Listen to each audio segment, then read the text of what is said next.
Hello everyone, welcome back. This video is my love letter to one of my favorite guitar solos of all time. It's a solo that I come back to whenever I need to remind myself what the role of a solo in a song should be. It's the first solo that I would teach students whenever they'd venture into that musical realm. At the 3:22 mark of the Red Hot Chili Peppers song, Californication, John Frusciante plays a solo that I would place firmly atop the Sammy G mantle of solos that I'm a big fan of. Today I'm going to talk about the history of the solo, the broader artistic elements, as well as breaking it down from a musical perspective, making a case for why I think it's such a great piece of music. But before we get into it, whenever I do a video like this where I work with other artists' music, they inevitably get copyright claimed and ad revenue does a bit of a nosedive. So I'm going to do a discount code for my course, The Craft of Soloing, to keep the lights on and the guitars on the walls. If you like my analysis of the Californication solo, you'll enjoy this course. It's me teaching the bigger, broader elements of soloing, things like developing motifs, avoiding common pitfalls of boring solos, how to tell a story with your music. It includes hours of backing tracks that I recorded with live bands so that you have something to practice along with, and the first 50 of you to use promo code Californication at checkout will get it for half price. You can find more information at samuraiguitartheory.com. I'll also put up links in the description. Before we begin the discussion, I think it's probably best that I just play you the solo as John plays it on the recording.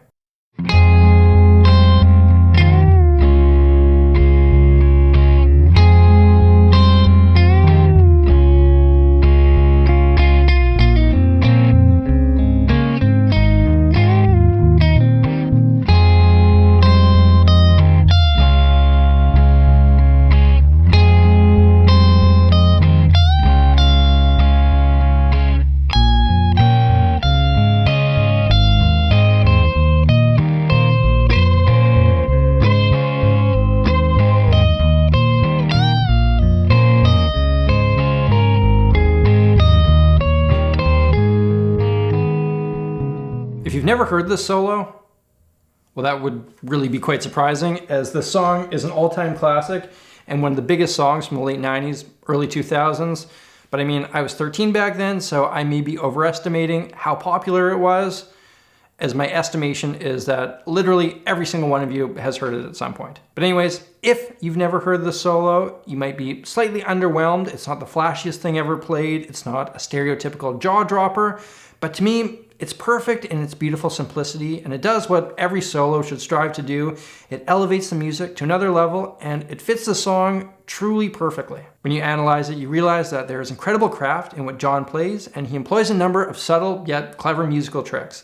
I find that breaking down a solo like this is not just interesting, but it's very valuable for the musician looking to take these concepts and bring them into their own music. I think to truly appreciate the solo, you need to know the history. John Frusciante joined the Red Hot Chili Peppers, an already fairly successful group, at the age of 18. He had idolized their guitarist, Hillel Slovak, for years, and took his spot in the group not long after he passed away. The second album that John recorded with the band launched them into super mega stardom, which, as a young man in his early 20s, playing in his first real band was too much for the guitarist to handle, so he quit and essentially went into exile, releasing some lo-fi solo music, getting deeper and deeper into the depths of addiction for the better part of 7 years. After getting clean, John was asked to rejoin the band, and they went on to record the album Californication, which of course has the song Californication on it. Coming out of this period, John's technical guitar skills weren't nearly what they had been. I mean, living the lifestyle of a malnourished intravenous addict is not recommended for any skill that requires physical effort,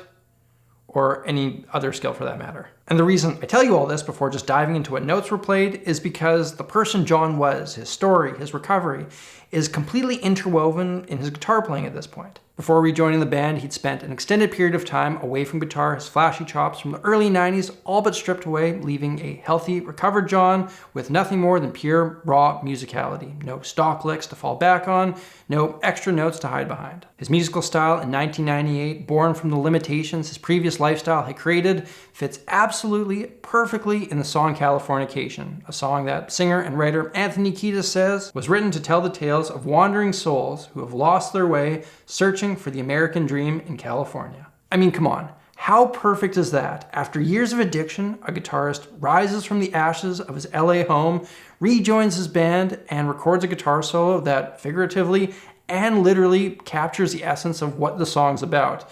a song that would end up going on to become one of the biggest songs of that era. I don't know how you want to define music as an art form, but to me, this is one of the most perfect examples of art imitating life. And now that I've said my spiel about the history of the song, we can talk about the actual music.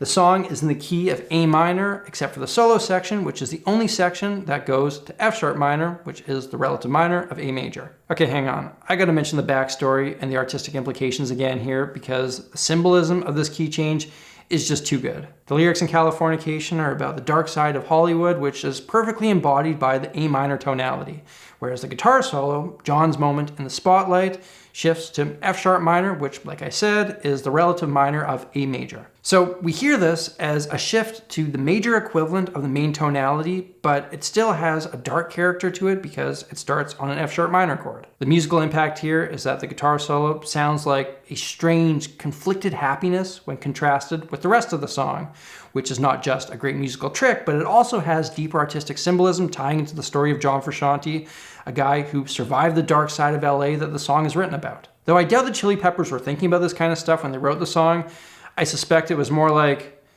hey, whatever you played sounds really good, let's do that. But art has a way of resembling life. These things tend to come from the musical subconscious, which is fed by not just our musical experiences, but all of our life experiences. Anyways, let's talk about the notes. John opens up the solo with this riff. It's a short, syncopated statement, simple enough that a child could hum along, the sing-song nature of it wonderfully contrasting the dark feel of the song. John then repeats this phrase almost note for note, but this time around, the last note comes in an eighth note earlier. Listen close. I love this. The repetition reinforces the importance of the lick. It becomes the main motif in the musical story. But John changes it up just enough so that the ear ever so slightly perks up. After playing two short, minimalistic phrases, John then contrasts this nicely with a longer, notier phrase. However, he does do a bend on the same note as phrase 1 and 2, that F sharp there, which subtly carries on the continuity. Take a listen.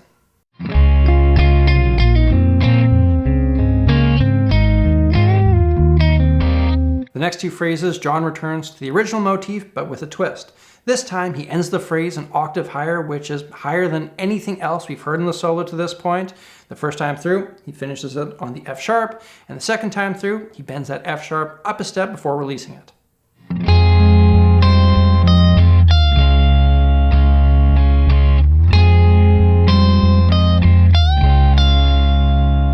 This is so great. It feels familiar without being too repetitive, and changing that last note so that it goes higher and higher moves the story forward. It feels like something big is about to happen. And it does. In the next bit, John rewards us with this wonderful descending line into these unison bends.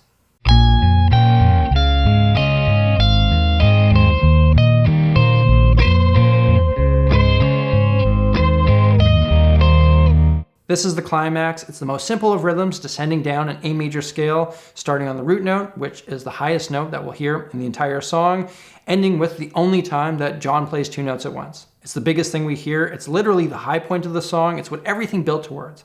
And if I wanted to try to impress my 9th grade English teacher, I would say that the musical symbolism here is that this is the redemption arc that every character that the song is written about dreams that they will one day have, but they probably won't. However, the guitarist did get to experience that redemption arc, and we get to hear it through music. Maybe I'm trying to find deeper meaning in something that doesn't actually have it, but either way, it just sounds good. There are a lot of ways that a guitarist can approach a solo. All have their equal merit, but to me, the stuff that John is doing here is the stuff that gets me especially excited, and he puts a bow on the whole thing with this wonderful line that wraps it all up nicely.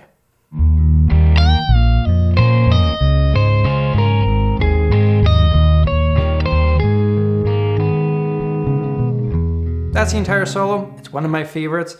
And the funny thing about it is that it actually took me years to fully appreciate it. There have been times in my life where I thought that complexity and technicality was all that mattered, but my relationship with music has changed substantially, and I've realized that beauty in simplicity seems easy until you try to do it. Think of it like this. Any writer can write a paragraph describing the beauty of, I don't know, a flower.